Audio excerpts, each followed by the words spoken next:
And when I came to New York, unlike most people, I thought it was perfect for me because it was borderline violent and just absolutely unforgiving. And I was equal to it.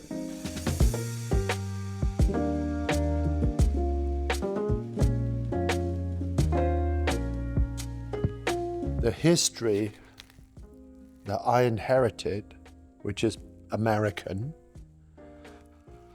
is abstract expressionist, which was extremely pretentious, of course, and making claims about the sublime and Jungian theory, deeply subjective and mystical, followed by the puritanical cleansing of minimalism, the extreme rationality of minimalism.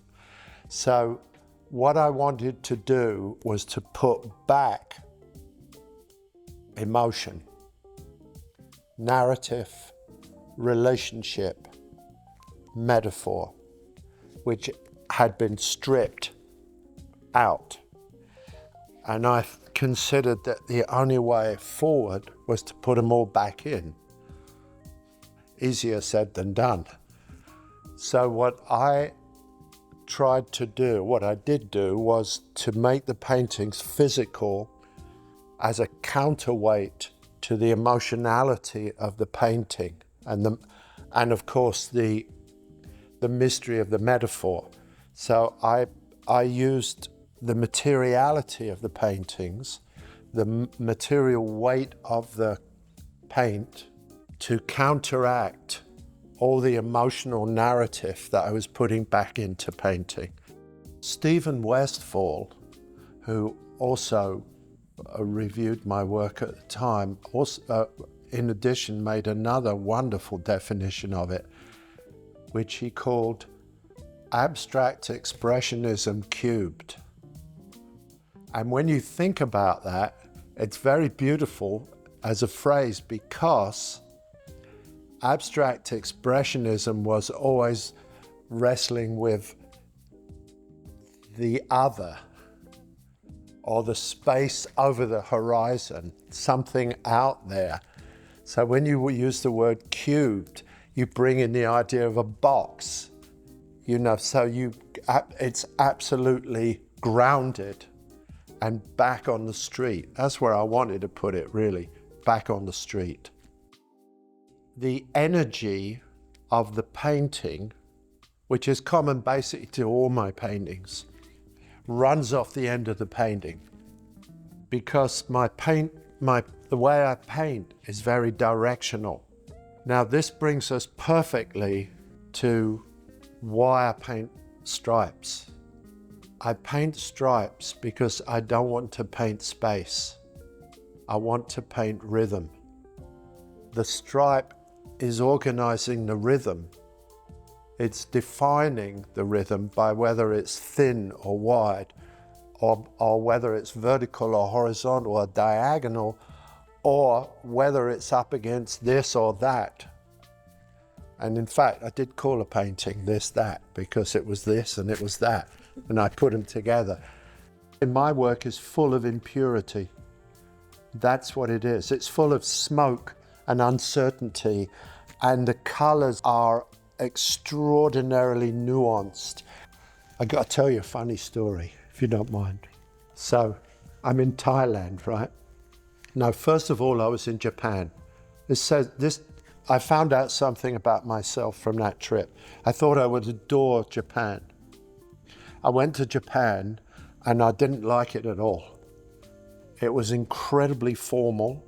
It was all strange and very codified. I found it very difficult, and after a couple of weeks, it made me ill.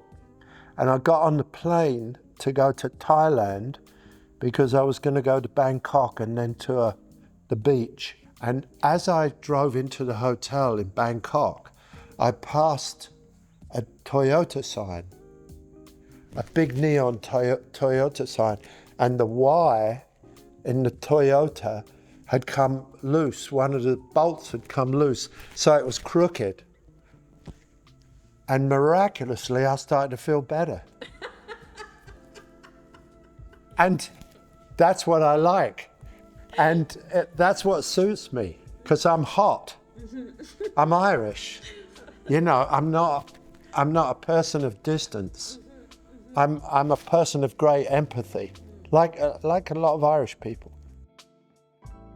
What I found in Montauk, I would see the horizon every day because I took my bike out and I would ride down to the beach every day to get inspiration. And you can see in the paintings that the colors start to get very nuanced, very informed by nature, which is, of course, everything for us. It's our cradle. The awareness of that out in Montauk was quite something. And the other thing that I could see was that the sky wasn't regulated by the ends of buildings. Because any view you have in Manhattan is like the view out of a vertical tunnel, because Manhattan's made of canyons. And I'd forgotten what that was like. So when I went to Montauk, for me, it was almost a religious experience to be on the beach. They actually had beaches with real sand and real skeletons and real seaweed and sea.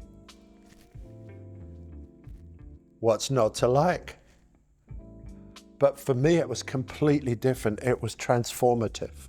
And in these little paintings, you see the colors coming in correspondence with colors that you see in nature, colors that are not so theoretical, that are not so conceptual.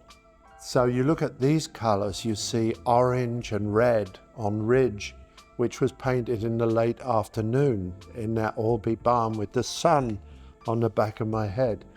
And then in the morning, I went down to the sea and you see there's blue and a kind of off-white. I brought it back, straight back from the beach. I rode on my bike to the beach, got the inspiration, went straight back and made the rest of the little painting. Well, of course, they become objects. And I used the title of Island because an island is an object, whereas a continent is so big that one doesn't think about the edges. But with an island, you always think about the edges because it's really a puddle of land in the ocean. So it's also framed by the ocean. And I thought that was very appropriate. They are small. If you put them on the wall, you know, you have an ocean of wall around them, to use the metaphor. And you can pick them up and turn them around. And the backs are very interesting because the back explains a lot about the intention of the front, you know, because it's set up physically. Art should have problems in it that engages human beings to wrestle with themselves. It's a space. It's a safe space because a painting's not gonna, you know, suddenly pull out a machine gun and shoot you. Outsiders, and I'm an outsider myself, don't want to make art that is an ironic addition to a story that's already been painted into place. We want to make our own paintings. Boom. We want to make something that's direct and fundamental, like the paintings on the caves in Lascaux. Painting's never going to go out of style. It can't. It's like eating. I have an enormous affinity with humanity, I would say, overwhelmingly so.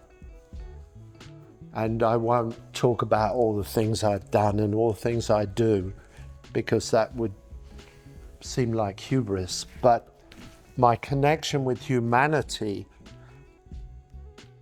is bigger than my connection with the art world. And I have a position in the art world, obviously, a big one now, but it's not based on me adoring the art world. It's based on me adoring people, humanity.